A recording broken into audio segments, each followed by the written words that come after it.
अगर आपका account freeze हो गया है, क्राइम ब्रांच ने आपका अकाउंट फ्रीज कर दिया है कि आपने कोई ऑनलाइन ट्रांजैक्शन करी है, कोई फ्रॉड ट्रांजैक्शन से आपके अकाउंट में पैसा आया है, तो घबराने की बात नहीं।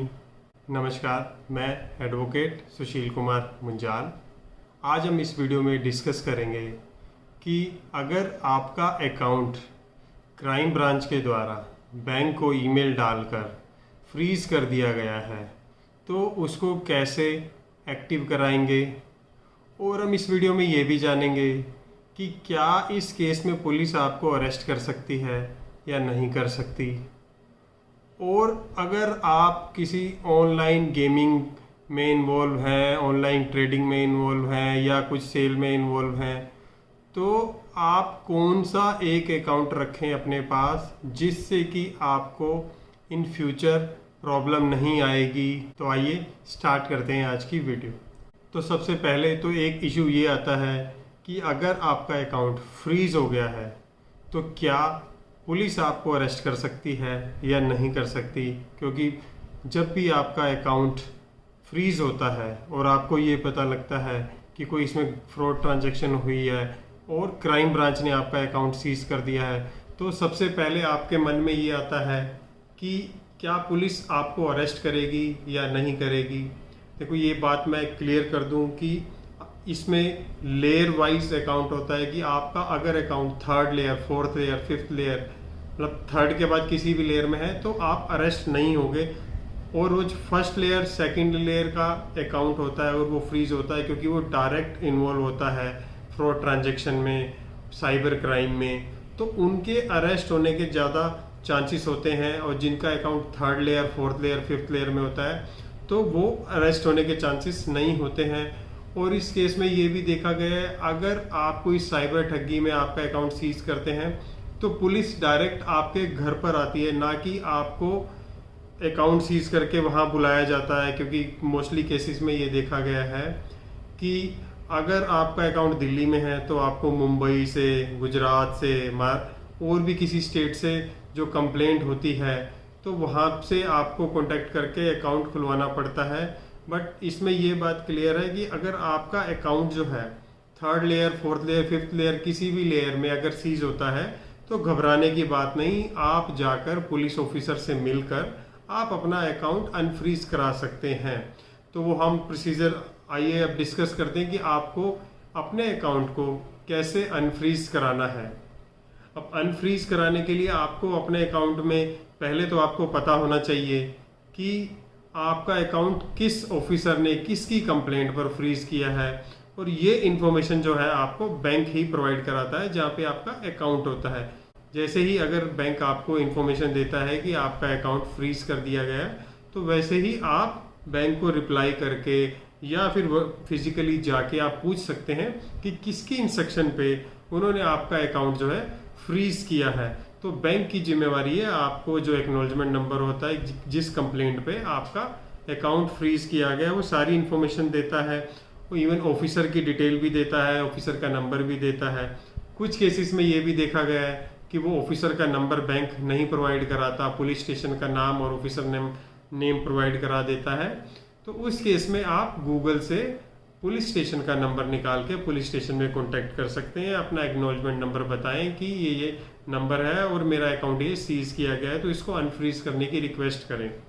और कुछ केसेस में ये देखा गया है कि पुलिस ऑफिसर से आप जब कांटेक्ट करते हैं तो आपको जो पुलिस ऑफिसर है आपको अपने जुरिसडिक्शनल पुलिस स्टेशन में बुलाते हैं। तो आप बेफिक्र होके जाइए अगर आप उस डायरेक्ट इन्वॉल्व नहीं है उस फ्रॉड में। तो अगर आप डायरेक्ट इन्वॉल्व हैं तो फिर तो आप अपने हिसाब से जाइए कि एंटीसिपेटरी बेल लेके या कुछ। अगर आप इन्वॉल्व नहीं है और आपके पास डॉक्यूमेंट्री एविडेंस है, बोनाफाइडी ट्रांजैक्शन है, तो आपको घबराने की जरूरत नहीं है। आप बेफिक्र होके जाएं। आप इस केस में पुलिस आपको अरेस्ट नहीं करेगी। एक केस अभी मद्रास हाई कोर्ट का रिसेंटली अभी सामने आया, जिस केस में कि एक अकाउंट क्राइम ब्रांच के द्वारा सीज कर दिया जाता है और उसमें 85,000 की ट्रांजैक्शन होती है जो ऑनलाइन ट्रांजैक्शन क्रिप्टो करेंसी के थ्रू उसके पास आती है।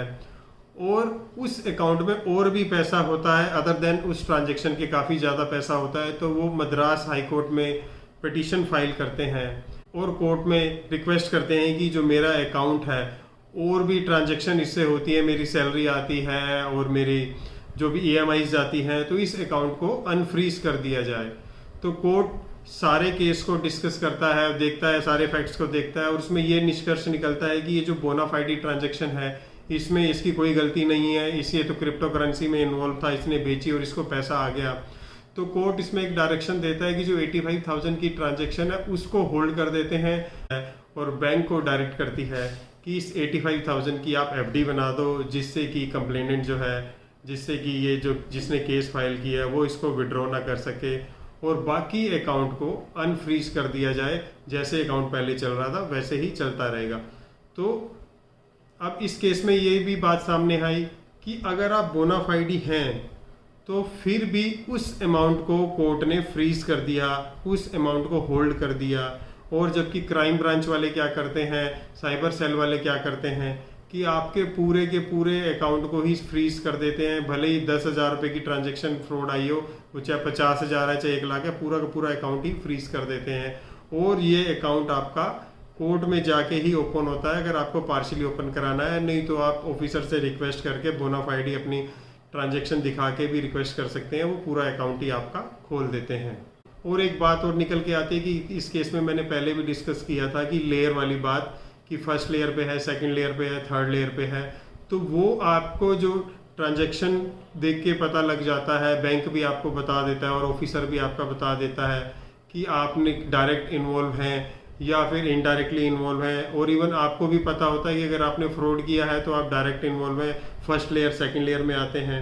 फर्स्ट लेयर ही इसको कहते हैं कि जैसे फ्रॉड होके किस अकाउंट में पैसा सबसे पहले आया उसको फर्स्ट लेयर कहा जाता है, फिर उस अकाउंट से सेकंड अकाउंट में गया उसको सेकंड लेयर कहा जाता है, फिर उस अकाउंट से थर्ड अकाउंट में गया उसको थर्ड लेयर कहा जाता है। तो जैसे जैसे अकाउंट आगे बढ़ते जाते हैं लेयर बढ़ती जाती है।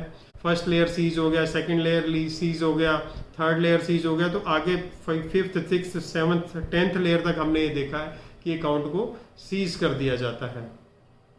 अब अगला क्वेश्चन जो था कि आप कौन सा अकाउंट रखें अपने पास कि जिसमें कि आपको इन फ्यूचर प्रॉब्लम ना हो।